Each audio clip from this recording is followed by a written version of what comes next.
আসসালামু আলাইকুম। Bangladesh red crescent সোসাইটির ব্যবস্থাপনা পর্ষদ সদস্য অ্যাডভোকেট সোহানা তাহমিনাকে সংবর্ধনা প্রদান করা হয়েছে।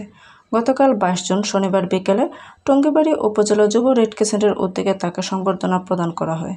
অ্যাডভোকেট সোহানা তাহমিনাকে বাংলাদেশ রেড ক্রিসেন্ট সোসাইটির ব্যবস্থাপনা পর্ষদ সদস্য নির্বাচিত হয় মুন্সিগঞ্জ জেলার টঙ্গীবাড়ি উপজেলার যুব রেড ক্রিসেন্টের উদ্যোগে কাচাইল ক্লাব ফুললাল শুভেচ্ছা ও সংবর্ধনা প্রদান করা হয়।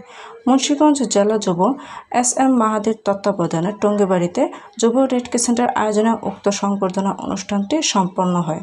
সংবর্ধনা অনুষ্ঠানের শুরুতেই পবিত্র কোরআন থেকে তেলাওয়াত পাঠ করেন টঙ্গীবাড়ি যুব রেড ক্রিসেন্ট ইউনিটের সদস্য হাফেজ মোহাম্মদ হাফেজ শেখ। এরপর আগত অতিথিদের ব্যাজ ধারণ ও ফুল দিয়ে বরণ করেন টঙ্গীবাড়ি যুব রেড ক্রিসেন্ট ইউনিটের সদস্যবৃন্দ।